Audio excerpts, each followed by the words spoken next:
പ്രിയമുള്ള സുഹൃത്തെ, ഫ്രാൻസ് ഇസ്ലാമിനെ ആക്രമിക്കുന്നു എന്ന അധ്യായത്തിലേക്ക് താങ്കൾക്ക് സ്വാഗതം. എന്ത് ഫ്രാൻസ് ഇസ്ലാമിനെ ആക്രമിക്കുന്നു? ഇരവാദത്തിൻ്റെ ഭാഗമായി ഇന്ന് മുസ്ലിം അപ്പോളജിസ്റ്റുകൾ ഉയർത്തുന്ന ഒരു വാദമാണ് ഫ്രാൻസ് ഞങ്ങളെ ആക്രമിക്കുന്നു എന്നുള്ളത്. യഥാർത്ഥത്തിൽ രണ്ട് തീവ്രവാദ ആക്രമണം ഫ്രാൻസിൽ സംഭവിച്ചു കഴിഞ്ഞു. ഇതിലേക്ക് കടക്കുന്നതിന് മുമ്പ് ഞാനൊരു പ്രസ്താവന നിങ്ങളുടെ മുമ്പിൽ സമർപ്പിക്കുകയാണ്. ജബ്ബാർ മാഷിൻ്റെ ബ്ലോഗിൽ അദ്ദേഹം പറയുന്നുണ്ട്, മുസ്ലിങ്ങൾ ഇസ്ലാമിൻ്റെ ഇരയാണ് എന്ന്. ഞാൻ അതിന് 2-3 വാക്കുകൾ കൂടി ചേർത്ത് ഒന്ന് മോഡിഫൈ ചെയ്യുകയാണ്. മുസ്ലിങ്ങൾ മതത്തിൻ്റെ മാത്രമല്ല, അതിൻ്റെ മത നേതാക്കളുടെയും രാഷ്ട്രീയ നേതാക്കളുടെയും ഇരയാണ്. ആർക്കും കൊട്ടാവുന്ന ഒരു ചെണ്ടയാണ്. അത് കൊട്ടുന്ന ആളുടെ കുഴപ്പം മാത്രമല്ല, ചെണ്ടയുടെ കുഴപ്പം കൂടിയാണ്.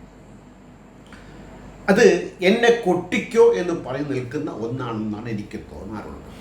ആരെങ്കിലും അടുത്തൂടെ പോയാൽ മതി, ഒന്ന് കൊട്ടിയിട്ട് പോയാൽ മതി എന്ന് പറയുന്ന ഒരു ത്വര, ഒരു സ്വഭാവ രീതി തനതായി ഡിഫോൾട്ട് സെറ്റിംഗ് ആയിട്ട് അതിനുണ്ട് എന്നുള്ളതാണ്. അതുമായി ബന്ധപ്പെട്ടാണ് നമ്മൾ ഈ അക്രമത്തെ, ഫ്രാൻസിൻ്റെ ഇസ്ലാം അക്രമത്തെ, ഇരവാദത്തെ പരിശോധിക്കാൻ പോകുന്നത്. അതിന് മുമ്പ് ഒരു കാര്യം കൂടി പറഞ്ഞോട്ടെ. ഇന്നലെയോ മിനിഞ്ഞാന്നോ വന്ന ഒരു വാർത്ത, UAE-യിൽ അവിടുത്തെ ചില നിയമങ്ങൾ പരിഷ്കരിച്ചിരിക്കുക.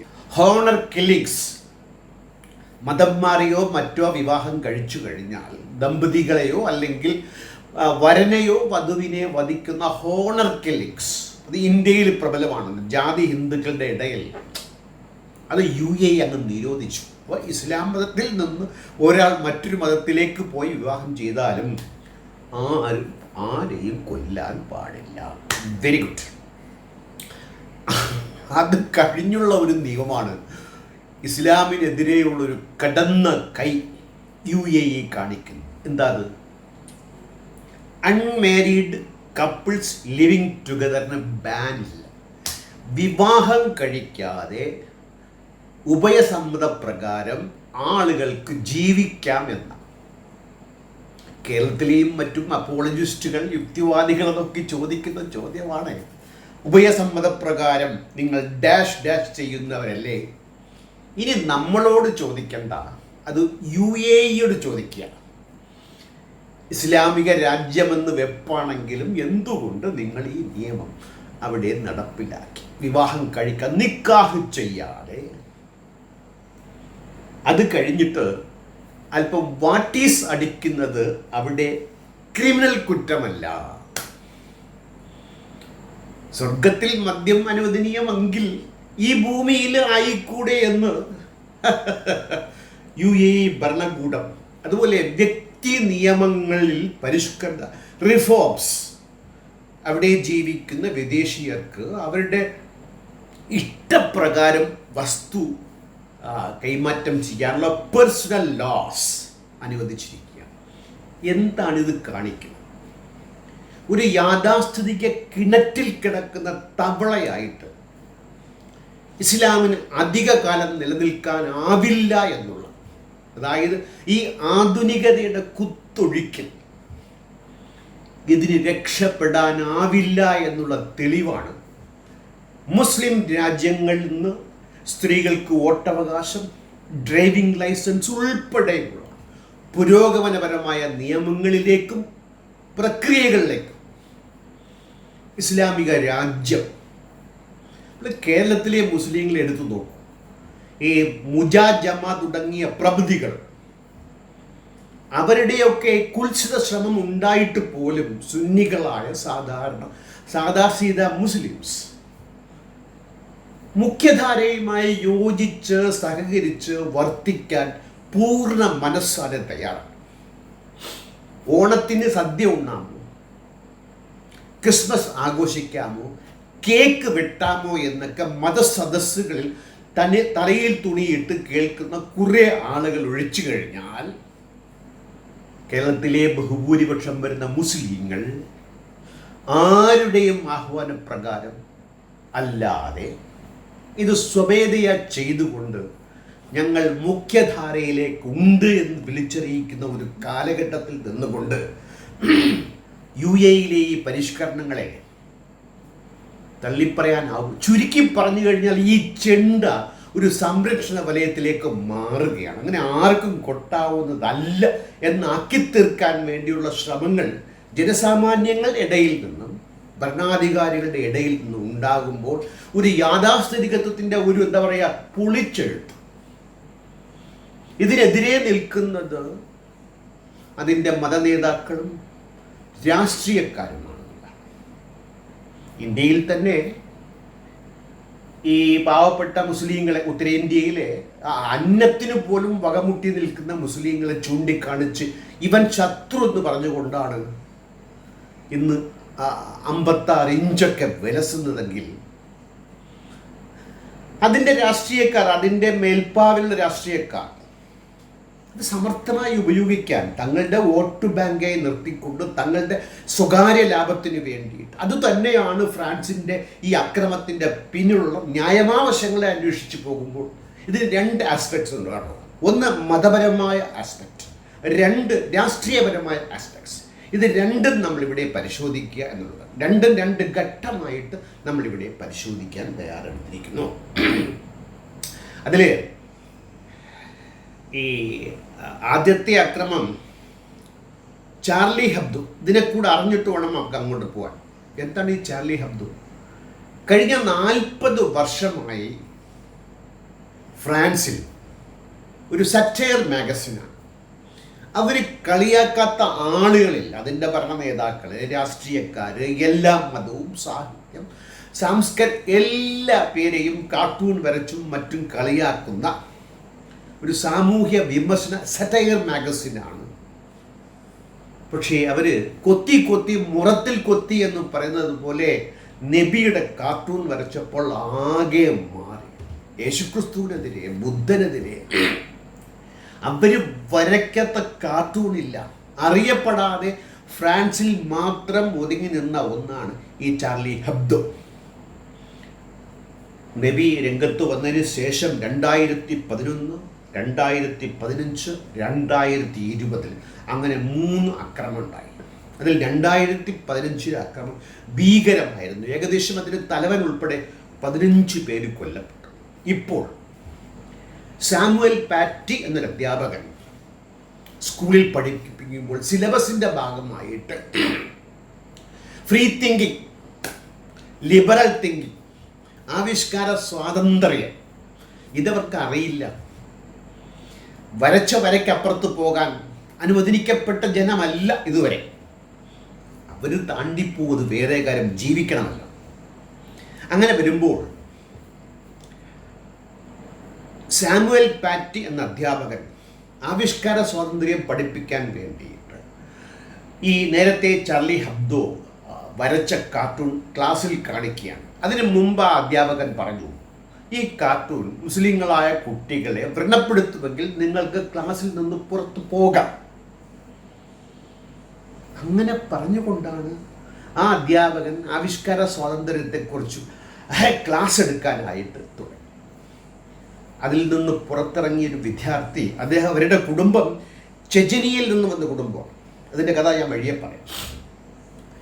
അബ്ദുല്ല അൻസറോ 18 വയസ്സുള്ള വിദ്യാർത്ഥി കോളേജിലേക്ക് വന്ന് കാത്തു നിന്ന് ഈ സാമുവൽ പാറ്റി എന്ന ഏകദേശം 45 വയസ്സുള്ള അധ്യാപകൻ്റെ തലയറുത്ത് അതിൻ്റെ ഫോട്ടോ എടുത്ത് ചിത്രസഹിതം സോഷ്യൽ മീഡിയയിൽ പോസ്റ്റ് ചെയ്യും.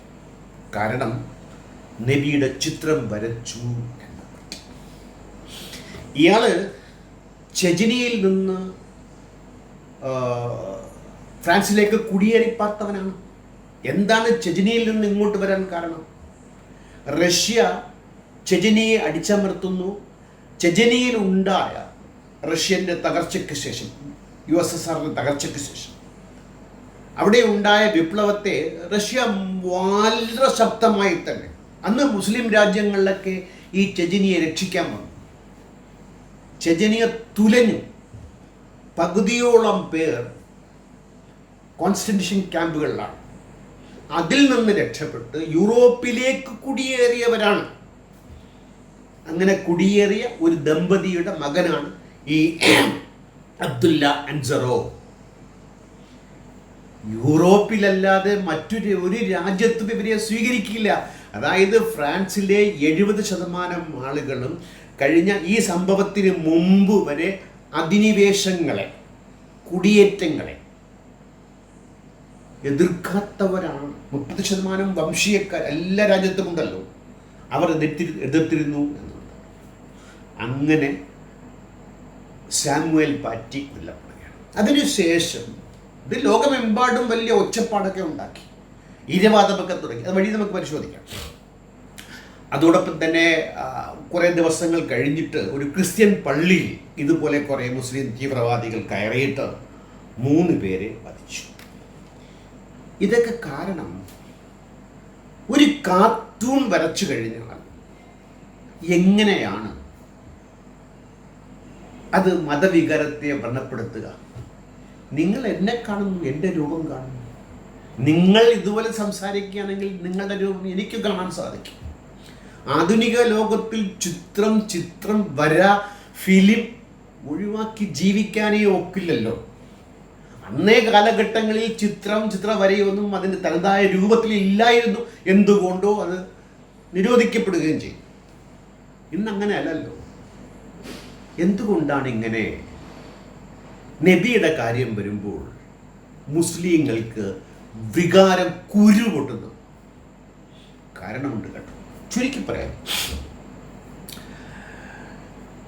നബി മരിച്ചപ്പോഴേ 3 ദിവസം മയ്യത്ത് മറവ് ചെയ്യാൻ പറ്റിയില്ല. ഇന്ന് ഞാൻ സിംസാറിൽ ഹുദവി പറഞ്ഞു കേട്ട വിഷയമാണ്. അപ്പോൾ നബി മരിച്ചു എന്ന് ആരോ ഉമരനോട് പറഞ്ഞപ്പോൾ, നബിയുടെ അടുത്ത അനുയായിയാണ് സഹാബ, ഉമർ പറഞ്ഞു, നബി മരിച്ചു എന്ന് ഏവനെങ്കിലും പറയുകയാണെങ്കിൽ അവൻ്റെ തല ഞാൻ വെട്ടിയെടുക്കും. എന്താ ഇതിന് കാരണം? നബി മരിക്കില്ല എന്നൊരു ബോധ്യം. കൂടെ ജീവിക്കുന്ന പച്ചയായ മനുഷ്യൻ മരിക്കില്ല എന്നൊരു ബോധ്യം വരത്തക്ക രീതിയിൽ ഈ മതത്തിൻ്റെ സോഫ്റ്റ്വെയർ അതിൻ്റെ വിശ്വാസികളുടെ ഇടയിൽ വർക്ക് ചെയ്യുന്നു എന്നത് നോക്കണേ. അതുപോലെ ഉമറിനോട് നബി ചോദിച്ചു, നീ ആരെയാ സ്നേഹിക്കുന്നത്? നബിയെ, ഞാൻ എന്നെ കഴിഞ്ഞ് താങ്കളെ സ്നേഹിക്കുന്നു.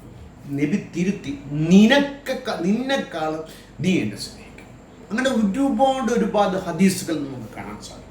ഖുർആൻ തന്നെ പറയുന്നുണ്ട്, നിങ്ങൾ എന്നെ സ്നേഹിക്കുന്നുവെങ്കിൽ നിങ്ങൾ നബിയെയും കൂടി സ്നേഹിക്കുക.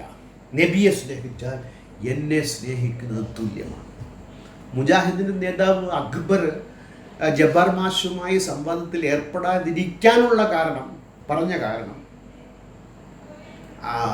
ജബ്ബാർ മാഷ് അക്ബറിൻ്റെ കരളായ നബിയെ വ്യക്തിഹത്യ ചെയ്യും എന്ന് പറഞ്ഞുകൊണ്ടാണെങ്കിൽ അന്നല്ല ഇന്നുവരെ ഈ മാഹാത്മ്യം വിളിച്ചോതി ഇല്ലാത്ത മാഹാത്മ്യം ഉണ്ടാക്കിയെടുത്ത് വിശ്വാസികളുടെ ഉള്ളിൽ ഒരു കൾട്ട് രൂപമുണ്ടാക്കിയെടുത്തു കഴിഞ്ഞാൽ വ്രണപ്പെട്ടില്ലെങ്കിലോ വ്രണപ്പെടുത്തും. അതാണ് സംഭവിച്ചുകൊണ്ടിരിക്കുന്നത്. അതാണ് സംഭവിച്ചത്.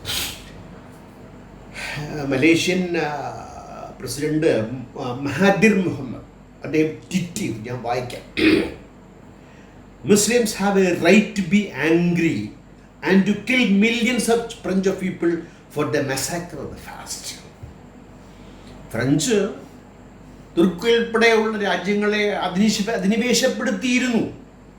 അതിന് പകരമായി മില്യൺസ് ഓഫ് ഫ്രഞ്ച് പീപ്പിളിനെ കൊല്ലാൻ മുസ്ലിങ്ങൾക്ക് അധികാരമുണ്ട്. ഈ മെഹദിർ മുഹമ്മദ് ചിന്തിക്കേണ്ട ഒരു കാര്യം, ഇന്ത്യയിൽ മുഗളന്മാർ അധിനിവേശം നടത്തിയിരുന്നു. ഹിന്ദുക്കൾ മുസ്ലിങ്ങളെ കൊല്ലാൻ ഇറങ്ങി വന്നു കഴിഞ്ഞാൽ ഈ മെഹദിർ മുഹമ്മദിൻ്റെ തത്വപ്രകാരം എന്താണ് ഇവർ പറയുന്നുവെന്ന് ഇവർക്ക് യാതൊരു ബോധ്യവുമില്ല. ഇയാൾ വീണ്ടും പറയുകയാണ്, Macron is not showing that he is civilised.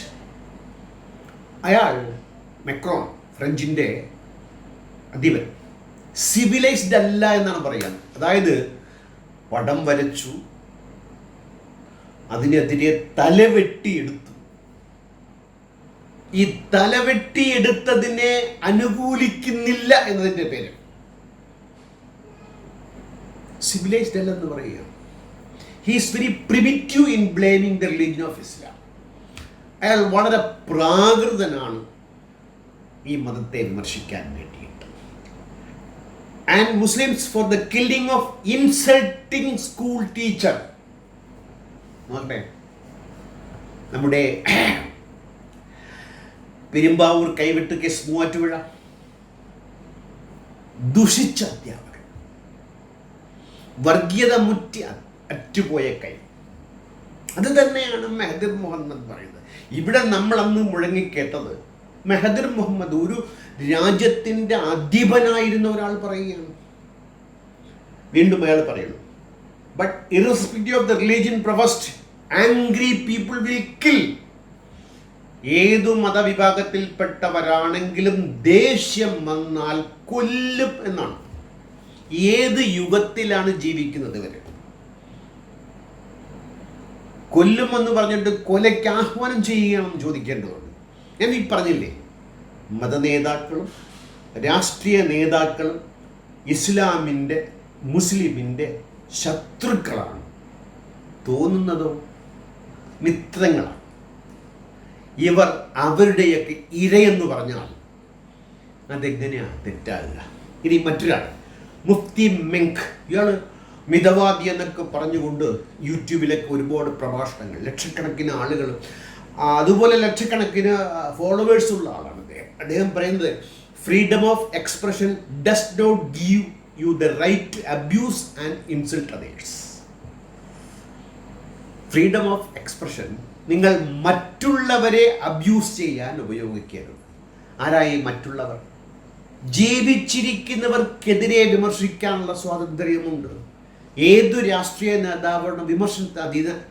വ്യക്തിഹത്യയ്ക്ക് വേണ്ടിയോ വ്യക്തിപരമായുള്ള വിമർശനങ്ങളല്ല. അല്ലാതെ വിമർശിക്കപ്പെടും ആളുകൾ വിമർശിക്കപ്പെടണം. നബി വിമർശിക്കപ്പെടേണ്ടത് അദ്ദേഹത്തിൻ്റെ ജീവിതം വെച്ചല്ല, അദ്ദേഹത്തിൻ്റെ ആദർശങ്ങൾ വെച്ചാണ്. അതെങ്ങനെയാണ് ഫ്രീഡം ഓഫ് എക്സ്പ്രഷന് എതിരാണ്? തലയിൽ ഈ മതബോധം കയറിക്കഴിഞ്ഞാൽ മാത്രമേ when you engage in such intentional provocation, മനഃപൂർവ്വം നിങ്ങൾ ഇങ്ങനെ പ്രൊവോക്കേഷൻ ഉണ്ടാകുകയാണെങ്കിൽ expect a reaction with things may spell out of control. ഞങ്ങളുടെ നിയന്ത്രണം വിട്ടുപോകും. എങ്ങനെയുണ്ട്? സമാധാനത്തിൻ്റെ വെള്ളരി പ്രാവെന്നറിയപ്പെടുന്ന ഒരാൾ പറയുകയാണ്. ഇതൊക്കെയാണ് ഇവരുടെ മനസ്സിലിരിപ്പ്. ഞാൻ സാദാ സീതാ മുസ്ലിങ്ങളെ പറയുകയല്ല. കരളിൻ്റെ കരൾ. ഒരാൾ ഈ ഇടയ്ക്ക് പറഞ്ഞത് പ്രപഞ്ചത്തെ സൃഷ്ടിക്കാൻ കാരണം നബിയാണ്. മുഹമ്മദിനെ സൃഷ്ടിക്കാൻ വേണ്ടിയിട്ട് അള്ളാഹു നബിയെ സൃഷ്ടിച്ചു. ഇനി ഹംസ സോട്ടിസ്, അദ്ദേഹം നമ്മുടെ പല യുക്തിവാദികളുമായിട്ടൊക്കെ റിച്ചർഡ് ഡോക്കിൻസിനെയൊക്കെ വിമർശിക്കാനും ഒരുമായിട്ട് ഇൻ്റർവ്യൂ ഒക്കെ ചെയ്ത ആളാണ്, പ്രസിദ്ധനാണ് സോഷ്യൽ മീഡിയയിൽ. The saddest thing I have realized that many people don't have anything in their lives to love as much as we love Prophet Muhammad. Prophet മുഹമ്മദിനെ നമ്മൾ സ്നേഹിക്കുന്നത് പോലെ മറ്റുള്ളവരുടെ ജീവിതത്തിൽ അവർക്ക് സ്നേഹിക്കാനൊന്നുമില്ല. അതാണ് ഉമറിനോട് നബി പറഞ്ഞത്. ഇന്ന് ഹംസ ടോട്ടിസ് പറയുകയാണ്.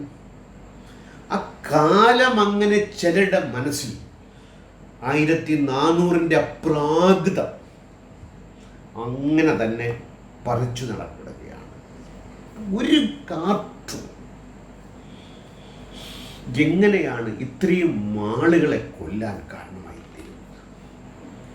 ലക്ഷക്കണക്കിന് പത്രങ്ങൾ, കോടിക്കണക്കിന് ആളുകളെ വിമർശിച്ചുകൊണ്ട് ദിനം പ്രതി കാർട്ടൂണുകൾ എല്ലാ പത്രങ്ങളും പ്രസിദ്ധീകരിക്കും. ഒരാളുടെ കാർട്ടൂൺ മാത്രം ലോകത്ത് വരയ്ക്കാൻ പാടില്ല എന്ന് പറഞ്ഞാലോ. മറ്റൊരു രസമുണ്ട്. തുർക്കിയിൽ ഒട്ടോമൻ കാലത്ത് നബിയുടെ ചിത്രം വരച്ചിട്ടുണ്ട്. അത് എൻ്റെ ഫോട്ടോയുണ്ട്, കാണിക്കാൻ പേടിയാണ്. ഇനി അതും പ്രകാരം കേരളത്തിലെ ജിഹാദികൾ പ്രശ്നത്തിന് വന്നാലും വേണ്ട. പക്ഷെ ഒരു കാര്യമുണ്ട് കേട്ടോ, ഈ ചാർലി ഹബ്ദോയുടെ പടം അവർ വരച്ചപ്പോഴത്തേക്ക് വളരെ കുറച്ചാളുകളെ കണ്ടിരുന്നുള്ളൂ. അത് ഇന്ന് ലോക ജനത ആകെ കണ്ടു കഴിഞ്ഞ ഇത്രയും പ്രസിദ്ധിയാർജിച്ച ഒരു കാർട്ടൂൺ വേറെയില്ല. ഏറ്റവും കൂടുതൽ പ്രിന്റ് ചെയ്യപ്പെട്ട്, വിൽക്കപ്പെട്ട്, കാണപ്പെട്ട്, ആഘോഷിക്കപ്പെട്ട്, കൊല്ലപ്പെട്ട ഒരു കാർട്ടൂണായി മാറാനുള്ള അതിൻ്റെ വിധി വിപരീതം ഒന്നും പറയാതിരിക്കാനാവില്ല. അപ്പോൾ ഓട്ടോമൻ കാലത്ത് മുസ്ലിം നേതാക്കൾ തന്നെ നബിയുടെ ചിത്രം വരച്ചിട്ടുണ്ടെങ്കിൽ ഇന്നെങ്ങനെയാണ് ആ വര? ഈ വഹാബിസത്തിൻ്റെയൊക്കെ വരവോടുകൂടി ഇല്ലാത്തതും പൊല്ലാത്തതൊക്കെ അടിച്ചേൽപ്പിച്ച് വിശ്വാസത്തെ രൂഢമൂലമാക്കി നിർത്താൻ തൻകാര്യപ്രാപ്തിക്ക് വേണ്ടി രാഷ്ട്രീയ നേതാക്കളും മത നേതാക്കളും ഈ പാവപ്പെട്ട ആളുകളെ കൊലയ്ക്ക് കൊടുക്കുകയാണ്. മസ്തിഷ്ക പ്രക്ഷാളനം ചെയ്തുകൊണ്ട് അവരെ ഇരയാക്കുകയാണ്. ലോകമാസകലം അത് സംഭവിച്ചുകൊണ്ടിരിക്കുന്നു എന്നതാണ്. 7.95 മില്യൺ കോപ്പീസ് ചാർലി ഹബ്ദോയുടെ. ഇത് ആദ്യം പ്രിന്റ് ചെയ്തത് വെറും 60,000 മാത്രമായിരുന്നെങ്കിൽ ഇന്ന് ഫ്രഞ്ച് സർക്കാരിൻ്റെ ഓഫീസുകളിലൊക്കെ ഈ സാമുവൽ പാറ്റിയുടെ സ്മരണാർത്ഥം ഇത് പ്രദർശിപ്പിക്കപ്പെട്ടു എന്നതാണ്. ഇത്രയും നമ്മൾ പറഞ്ഞത് ഇതിൻ്റെ മതപരമായ അംശമാണ്. അത് മാത്രമല്ല, ഇതിന് രാഷ്ട്രീയ അംശമുണ്ട്. അത് പറയാനാണ് പ്രധാനമായിട്ട്. ഇത് പറയാതെ അത് പറഞ്ഞിട്ടോ, അത് പറഞ്ഞിട്ട് ഇത് പറയാതെ ഇരിക്കുന്നത് ശരിയല്ല എന്നതുകൊണ്ടാണ് ഇത് രണ്ടും ചേർത്ത് നിങ്ങളുടെ മുമ്പിൽ അവതരിപ്പിക്കുക. ഇമ്മാനുവൽ മാക്രോൺ, ഫ്രഞ്ചിൻ്റെ പ്രസിഡന്റ്, പറഞ്ഞത് ഇസ്ലാം ഇൻ ക്രൈസിസ്. ഇസ്ലാം പ്രത്യാഘാതങ്ങളുടെ നടുവിലാണ്. എന്തിനാണ് Emmanuel Macron freedom of expression, freedom of speech അതിൻ്റെ പേരിൽ മാത്രമാണോ ഇങ്ങനെ പറഞ്ഞത്? അല്ല എന്ന അഭിപ്രായം കൂടി നിലവിലുണ്ട്. അതിലേക്കാണ് നമ്മൾ വരുന്നത്. ഇത് ഇദ്ദേഹം പറഞ്ഞപ്പോൾ ചാടി വീണ് ഏറ്റെടുക്കാൻ ഒരാളാണ് എർദോഗൻ, തുർക്കിയിലെ അഭിനവ ഇസ്ലാമിക ഖലീഫ എന്ന് വേണമെങ്കിൽ അതിനത് കച്ചുകെട്ട് നിൽക്കുകയാണ്. ലോക മുസ്ലിങ്ങളുടെ നേതാവാക്കാൻ വേണ്ടിയിട്ട് കച്ചകെട്ടിയിറങ്ങി നിൽക്കുന്ന മഹാദുഷ്ടനാണ് ഈ എർദോഗൻ. ഇനി ഇമ്രാൻ ഖാൻ, അദ്ദേഹം ട്വീറ്റ് ചെയ്തു, president Macron has attacked and hurt the sentiments of millions of peoples in Europe and across the world. അതായത് കഴുത്തറുത്ത് കൊന്നു കൊലപാതകം നടത്തിയവരെ ശിക്ഷിക്കുന്നു എന്നതിൻ്റെ പേരിൽ, അതിനെ പിന്തുണച്ചില്ല എന്നതിൻ്റെ പേരിൽ അഭിപ്രായ സ്വാതന്ത്ര്യത്തിന് വക. ഫ്രാൻസിൻ്റെ പാരമ്പര്യം അതാണ്. അദ്ദേഹം മാക്രോൺ എന്തു രാഷ്ട്രീയപരമായ കാരണങ്ങൾ കൊണ്ട് പറഞ്ഞാലും ഇതുകൂടെ കാണാതിരിക്കാനാവില്ല. 40 കൊല്ലമായിട്ട്, ഏകദേശം 50 കൊല്ലമായിട്ട്, ഇടയ്ക്ക് ഒരു 10 വർഷത്തിൻ്റെ ഗ്യാപ്പ് വന്നു പ്രസിദ്ധീകരിച്ചിരിക്കേണ്ട സ്ഥാപനമാണ്. അവരുടെ സംസ്കാരത്തിൽ ഊന്നിയതാണ് ഫ്രീ സ്പീച്ച്. അങ്ങനെയുള്ള ഒരാളെക്കുറിച്ച് ഒരു രാജ്യ അധിപൻ, അതും ക്രിക്കറ്റ് താരം, ഒരു ആധുനികതയുടെ കളിയല്ലേ ക്രിക്കറ്റ്, അയാൾ പറയുകയാണ് president Macron has attacked and hurt the sentiments of millions of Muslims in Europe across the world. Erdogan പറഞ്ഞത് മറ്റൊരു കാര്യമാണ്. ഈ മാക്രോണ് തലയ്ക്ക് ഭ്രാന്ത് പിടിച്ചിരിക്കുകയാണ്. അയാളെ അടിയന്തരമായിട്ട് മെന്റൽ ഹോസ്പിറ്റലിൽ അഡ്മിറ്റ് ചെയ്യണം എന്നാണ്. മാക്രോൺ ഇത് പറയാൻ കാരണം ഫ്രാൻസിനകത്ത് ഇപ്പോൾ വലതുപക്ഷവൽക്കരണം നടന്നുകൊണ്ട് ലോകമാസകലം സംഭവിച്ചുകൊണ്ടിരിക്കുന്നു. നമ്മൾ ട്രംപ് 8 നിലയ്ക്കും പൊട്ടും എന്നാണ് വിചാരിച്ചത്. പൊട്ടിയെങ്കിലും 8 നിലയ്ക്കുമല്ല പൊട്ടിയത്. വേണ്ടവോളം വോട്ട് നേടി ഞാൻ ജയിച്ചു കളയുമെന്നൊക്കെ പേടിപ്പിച്ചിട്ടാണ് ട്രംപ് ജയിക്കാനായതെങ്കിൽ അവിടെയും വലതുപക്ഷ ഇന്ത്യയിൽ ഉൾപ്പെടെയുള്ള രാജ്യങ്ങൾ വലതുപക്ഷത്തേക്കുള്ള ഒരു ചായ്വ്. ഇപ്പം ഇടതുപക്ഷ ഒരു നീക്കം ഉണ്ടായപ്പോൾ, ഒരു സെക്യുലാരിസ്റ്റ് സോഷ്യലിസ്റ്റ് നീക്കം ഉണ്ടായപ്പോൾ അഭിപ്രായ സ്വാതന്ത്ര്യം, സ്ത്രീ സ്വാതന്ത്ര്യം, LGBT സ്വാതന്ത്ര്യം അതൊക്കെ ഉണ്ടായി. നാടകീയമായ മാറ്റങ്ങൾ ജനജീവിതത്തിൽ ഇപ്പം തിരിച്ചു പോക്കാൻ ലോകമാസകൾ നടക്കുന്നത്.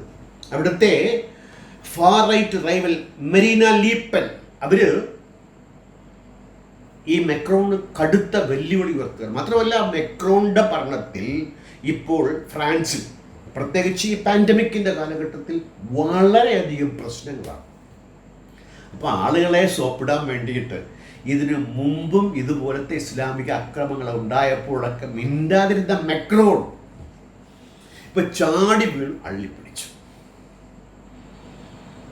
അത് റൈവൽ മെറൈൻ ലീ പെന്നിനെ പ്രതിരോധിക്കാൻ വേണ്ടിയിട്ട് നോക്കൂ, രാഷ്ട്രീയം മതത്തിൽ എങ്ങനെ ഇടപെടുന്നു എന്നുള്ളത്. ഒരു പുരോഗമനേച്ഛനുള്ള രാജ്യത്ത് പോലും ഇങ്ങനെ രാഷ്ട്രീയത്തിന് മതം വഴങ്ങിക്കൊടുക്കുന്നു.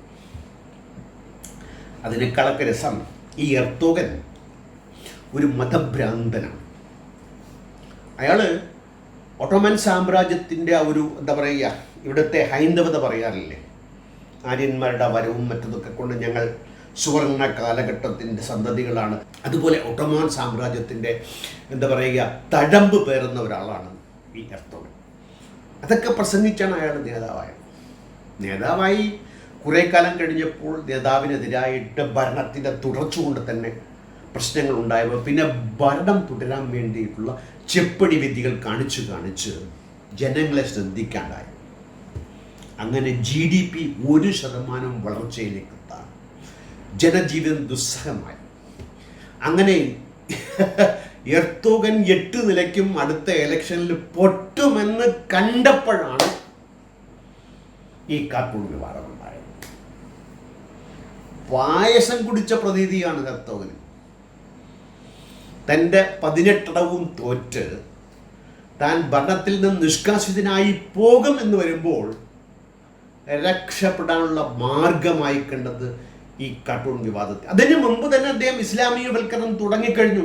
ഹാഗിയ സോഫിയ, നമ്മുടെ അയോധ്യ പള്ളി അദ്ദേഹം മിസത്തിനെ പള്ളിയാക്കി മാറ്റി. മാത്രമല്ല ഈ ഒട്ടോമൻ സാമ്രാജ്യത്തിൻ്റെ മഹിമയോതുന്ന ഒരു സീരിയൽ ഏകദേശം 54ഓളം ആഴ്ചകൾ ഓടിയ ഒരു സീരിയൽ തുർക്കിയിൽ, നമ്മുടെ രാമായണം മഹാഭാരതം പോലെ. അങ്ങനെ ഇസ്ലാമിക വൽക്കരണത്തിലൂടെ ഭരണത്തെ പിടിച്ചു നിർത്താൻ ശ്രമിച്ച എർദോഗൻ ഇപ്പം ലോക ഖലീഫ ആകാനുള്ള ശ്രമത്തിലാണ്. ഈ കാർട്ടൂണിൻ്റെ പേര് എങ്ങനെയാണ് രാഷ്ട്രീയം ഈ മതത്തെ കൈയാളുന്നത്? രാഷ്ട്രീയക്കാരെ കുറ്റം പറഞ്ഞിട്ട് കാര്യമില്ല, അവർ ദുഷ്ടശക്തികളാണ്. പക്ഷെ ജനം, ഇന്ത്യയിലെ ജനം നമ്മൾ പേടിക്കുകയാണ്. ഈ വർഗീയ കോമരങ്ങൾ വീണ്ടും ഭരണത്തിൽ വരുമോ? ഇന്ത്യയിലെ ജനങ്ങൾ പാഠം പഠിക്കുമോ, ഉൾക്കൊള്ളുമോ, മതപരമായി തന്നെ ചിന്തിക്കാൻ തയ്യാറാകുമോ? നമ്മൾ പേടിക്കുന്നില്ലേ? അതുപോലെ അതാത് പ്രദേശങ്ങളിലെ ജനങ്ങൾ ഇതിനെതിരെ തിരിഞ്ഞില്ലെങ്കിൽ, മതബോധം അവരെ അന്ധന്മാരാക്കിയെങ്കിൽ അത് ആ രാജ്യത്തിന് മാത്രമല്ല ലോകത്തിനാകമാനം മനസ്സമാധാന കേടുണ്ടാക്കുമെന്ന്. ഈ എർദോഗൻ അവിടെ കലാകാരന്മാരെ എതിരായിട്ട് ഭയങ്കരമായിട്ട് 2 കലാകാരന്മാർ ഉപവാസം അട്ടിച്ചു. പക്ഷെ 2 പേരും മരിച്ചു. ഇയാൾ തിരിഞ്ഞു നോക്കിയില്ല. എന്നിട്ടാണ് ഇയാൾ ആവിഷ്കാര സ്വാതന്ത്ര്യത്തിൻ്റെ മുറവിളി കൂട്ടുന്നത്. ഇതിനേക്കാളൊക്കെ രസമായ കാര്യം, ചൈനയിൽ ഉഖിർവംശജർ നന്നായി പീഡിപ്പിക്കപ്പെടുകയാണ്. പള്ളി പൊളിക്കുന്നു, അവിടെ പള്ളികൾ പൊളിക്കുന്നു. പകുതിയോളം ഒരു പ്രദേശത്തെ ആളുകളെ കോൺസെൻട്രേഷൻ ക്യാമ്പിലാക്കിയിട്ട് അവർ കമ്മ്യൂണിസം പഠിപ്പിക്കുകയാണ്. ഇതൊന്നും നിൽക്കുകയല്ല. അത് ചൈനയ്ക്ക് മനസ്സിലാകുകയില്ല. അങ്ങനെ ചൈന മുസ്ലിങ്ങൾക്കെതിരെ ശക്തമായ നിലപാടെടുക്കുകയാണ്. എന്തേ എർദോഗൻ ഉൾപ്പെടെയുള്ള ആളുകൾ മിണ്ടാട്ടമില്ലാതായി പോകുന്നത്? കാരണം അവിടെ ജനാധിപത്യമില്ല. മിണ്ടിയാൽ വില പോവില്ല. ഈ എല്ലാ കുഴപ്പങ്ങളും ഉണ്ടാക്കണമെങ്കിൽ ജനാധിപത്യ രാജ്യത്തായിരിക്കണം. ജനാധിപത്യം വേണം മിണ്ടണമെങ്കിൽ. ജനാധിപത്യം ഇല്ലെങ്കിലോ ചൈന എന്തും പള്ളി പൊളിക്കട്ടെ, ആളുകളെ കൊല്ലട്ടെ, ആളുകളെ കോൺസെൻട്രേഷൻ ക്യാമ്പിൽ കൊണ്ടിട്ട് പീഡിപ്പിക്കട്ടെ മതത്തിൻ്റെ പേരും പറഞ്ഞുകൊണ്ട്, നമ്മളതിനെ അംഗീകരിക്കുന്നില്ല കേട്ടോ. അത് എങ്ങനെ റഷ്യയുടെ അനുഭവമെങ്കിലും ഉൾക്കൊണ്ടുകൊണ്ട് അർമേനിയ, അസർബൈജാൻ അതൊക്കെ കണ്ടാൽ നമ്മൾ ചൈന ആ വഴിക്ക് ചിന്തിക്കുന്നു. ഈ അവിടെ നിന്ന് രക്ഷപ്പെട്ടു വന്ന, ചൈനയിൽ നിന്ന് രക്ഷപ്പെട്ടു വന്ന് തുർക്കിയിലേക്ക് വന്ന മുസ്ലിങ്ങളെ ഈ എർദോഗൻ വീണ്ടും ചൈനയിലേക്ക് അയച്ചു എങ്കിൽ ഇയാളുടെ മുസ്ലിം സ്നേഹം, നമ്മൾ ഈ മുസ്ലിം സ്നേഹം അല്പം കൂടെ മനസ്സിലാക്കേണ്ടത്. ഇനി ഫ്രഞ്ച് ഉൽപ്പന്നങ്ങൾ മുസ്ലിം ലോകം ബഹിഷ്കരിക്കുകയാണ്. ആകെയുള്ള കണക്കെടുത്ത് നോക്കുകയാണെങ്കിൽ ഫ്രഞ്ച് ഉൽപ്പന്നങ്ങൾ വാങ്ങിക്കുന്ന മുസ്ലിം രാജ്യങ്ങളുടെ പങ്ക് ആകെ 10%. കാരണം അവരുടെ പ്രോഡക്ട്സ് അങ്ങനെയാണ്. വിമാനം, യുദ്ധവിമാനം, ആധുനിക ഉപകരണങ്ങൾ, വിലപിടിപ്പുള്ള ഒക്കെ. തുർക്കി 4% വാങ്ങിക്കുന്നത്. ആകെ മുസ്ലിം രാജ്യങ്ങൾ 10% വാങ്ങിക്കുകയാണെങ്കിൽ ഇത് ഫ്രഞ്ചിനെ എങ്ങനെ ബാധിക്കും? ഇനി ഏത് മുസ്ലിം രാജ്യങ്ങളിലാണ് ജനാധിപത്യമുള്ളത്? Saudi, Kuwait, Iran, Iraq, Afghanistan. നിങ്ങൾ ഇസ്ലാമിക രാജ്യത്തിൻ്റെ പട്ടിക എടുത്തു നോക്കൂ. ഏതു രാജ്യത്താണ് അവിടെയൊന്ന് അനങ്ങാൻ ജനങ്ങൾക്ക് അവകാശമില്ല? പോസ്റ്റർ എഴുതാനോ, എന്തിന് പത്രാധിപർ കത്തെഴുതാനോ, ഒന്ന് റിവോൾട്ട് ആകാനുള്ള അധികാരമില്ലാത്ത ജനങ്ങൾ അവിടെ നിന്ന് അട്ടിപ്പായിക്കപ്പെട്ട് യൂറോപ്പിലേക്ക് വന്നു കഴിഞ്ഞാൽ ജനാധിപത്യത്തിൻ്റെ മധുരം നുകരുമ്പോൾ വിമാനം റാഞ്ചിയെടുത്ത് അതാത് രാജ്യങ്ങളിലെ വലിയ വലിയ കെട്ടിടങ്ങളെ തകർക്കുന്ന കാര്യം. ഒരു പോസ്റ്റ് എതിരെ ഒരൊറ്റ വാക്ക്, ഖഷോഗി നമ്മൾ ഓർമ്മിക്കുന്നില്ലേ? പാകിസ്ഥാനിലെ ജയിലുകളിൽ, ബംഗ്ലാദേശിലെ ജയിലിൽ എത്ര ബ്ലോഗർമാരാണ് കിടക്കുന്നത്. ഞാൻ പാകിസ്ഥാനിലാണെങ്കിൽ നിങ്ങൾ എന്നെ അറിയില്ല, ഞാൻ ഇതൊക്കെ പറഞ്ഞാൽ കാണുകയില്ല. അതാണ് ഈ ഫ്രാൻസ്, ജർമ്മനി, അമേരിക്ക, ബെൽജിയം തുടങ്ങിയ രാജ്യങ്ങളിൽ പോയാണ് ഇവർ ഇങ്ങനെ പൊട്ടിത്തെറിക്കുന്നത്. ഇനി ഒരു കാര്യം കൂടി പറഞ്ഞ് ഞാൻ അവസാനിപ്പിക്കാം. പാൻ ഇസ്ലാം, മുസ്ലിങ്ങൾ ഒന്നാണ്, മുസ്ലിം ഉമ്മ ഞങ്ങൾ ഒന്നാണ്, ഹിന്ദുക്കൾ നാം ഒന്നാണ്, അല്ലേ? ഇപ്പൊ സംവരണത്തിന്റെ കാര്യം വന്നപ്പോൾ നമ്മൾ കണ്ടതാണ്. ഒന്നിക്കുകയല്ല. അത് മതവും ജാതിയും ഉണ്ടെങ്കിൽ മതബോധം മനുഷ്യരെ ഒന്നിക്കാൻ സമ്മതിക്കില്ല. പാൻ ഇസ്ലാം ഇങ്ങനെ ഒരു ആശയത്തിൻ്റെ രൂപീകരണത്തിൽ തന്നെ ആദ്യത്തെ ഒരു റിവോൾട്ട് നമുക്ക് കാണാൻ സാധിക്കും. 85% സുന്നികളും 15% ഷിയാക്കളെന്ന് വരുമ്പോൾ റിവോൾട്ട് അവിടെ ആരംഭിക്കുകയാണ്. ഇറാൻ ഇറാഖ് യുദ്ധം എത്ര വർഷം നീണ്ടു നിന്നു. എന്താ ഉമ്മ എവിടെ പോയി? ഈ പാൻ ഇസ്ലാമിക് രാജ്യങ്ങൾ തമ്മിൽ തന്നെ യുദ്ധം. പല രാജ്യങ്ങൾ, Kuwait, Saudi Arabia, Iran, Iraq, ഇറാനും മറ്റുള്ള രാജ്യങ്ങൾ. പക്ഷെ അവർ ചിലപ്പോഴൊക്കെ ഒന്നിക്കും. എപ്പോഴെന്നറിയോ? സൽമാൻ റഷ്ദി സാത്താനിക് വചനങ്ങൾ എഴുതിയപ്പോൾ ഖുമൈനിക്ക് തോന്നിയ ഭ്രാന്ത് പാൻ ഇസ്ലാമിക് രാജ്യങ്ങളൊക്കെ ഏറ്റെടുത്തു, ഒന്നിച്ചു. 967 ഇസ്രയേൽ യുദ്ധത്തിൽ ഇവരൊക്കെ ഒത്തൊരുമിച്ച് നിന്നാണ് ചുറ്റും ഇസ്രയേലിനെ ആക്രമിച്ച് കീഴടക്കാൻ ശ്രമിച്ചത്. ഞാൻ ഇസ്രയേലിൻ്റെ ഭാഗം പറയുകയല്ല, പാൻ ഇസ്ലാമിസം യോജിക്കുന്ന മേഖലയെക്കുറിച്ച് പറയുകയാണ്, അതിൻ്റെ വിയോജിപ്പും പറയുകയാണ്. 970 യോം കിപ്പറിൽ അതുണ്ടായില്ല. 71 ഇന്ത്യ പാകിസ്ഥാൻ യുദ്ധം ഉണ്ടായപ്പോഴും പാൻ ഇസ്ലാമിസം അനങ്ങിയില്ല. അത് തകരാതിരിക്കാനാവില്ല. അങ്ങനെ മതത്തിൻ്റെ പേരിൽ മാത്രം ഒരു ജനതയെ ഒരുമിച്ച് ചേർക്കാൻ നാഷണലിസം, ഭാഷ, മറ്റുള്ള രീതിയിലുള്ള പ്രയാസങ്ങളൊക്കെ നേരിടേണ്ടി വരും. നബിയുടെ കാലഘട്ടം തുടങ്ങിയാണത്. എന്നും നിലനിൽക്കുമെന്നാണ്. മതബോധം നഷ്ടപ്പെട്ടു കഴിഞ്ഞാൽ മാനവരൊന്നാണെന്നുള്ള ഒരു ബോധ്യം ഉണ്ടാകുമ്പോൾ മാത്രമേ. ഇറാന്റെ കാര്യത്തിൽ മറ്റ് മുസ്ലിം രാജ്യങ്ങളൊക്കെ അമേരിക്കയോടൊപ്പമാണ്. ഇനി ഐസിസ്, അവരാണല്ലോ അഭിനവ ഖലീഫമാർ. അവരെന്താ ചെയ്യുന്നത്? അവരുടെ തോക്കിനിരയാകാൻ വേണ്ടി മുസ്ലിങ്ങളെ ഉള്ളൂ. അഫ്ഗാനിസ്ഥാൻ ഉൾപ്പെടെയുള്ള രാജ്യങ്ങൾ ഈ ഐസിസിൻ്റെ ഖലീഫയെ ഇന്ത്യയിലെയോ പാകിസ്ഥാനിലെയോ അല്ലെങ്കിൽ ബംഗ്ലാദേശിലെ മുസ്ലിങ്ങൾ അംഗീകരിക്കില്ല.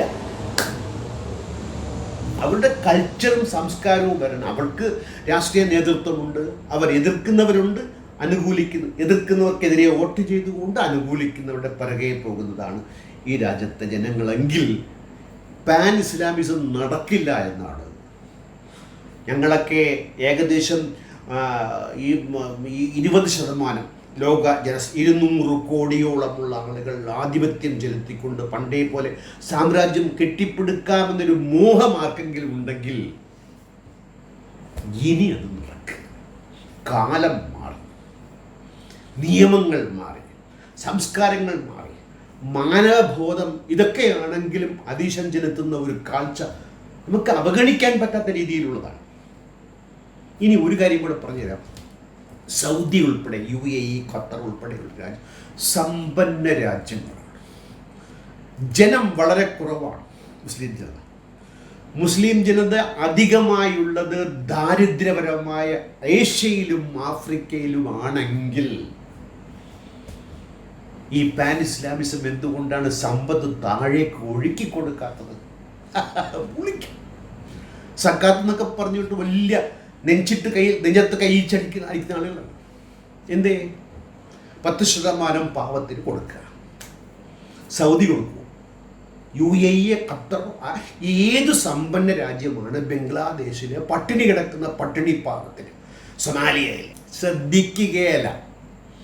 സമ്പത്തിൻ്റെ കാര്യം വരുമ്പോൾ, അധികാരത്തിൻ്റെ കാര്യം വരുമ്പോൾ ഇതൊക്കെ അലിഞ്ഞില്ലാണ്ടായി പോകുമെന്നുള്ളത് ചരിത്രപാഠമാണ്. അറേബ്യൻ രാജ്യങ്ങളിൽ ഒരുവിധ പ്രൊട്ടസ്റ്റ്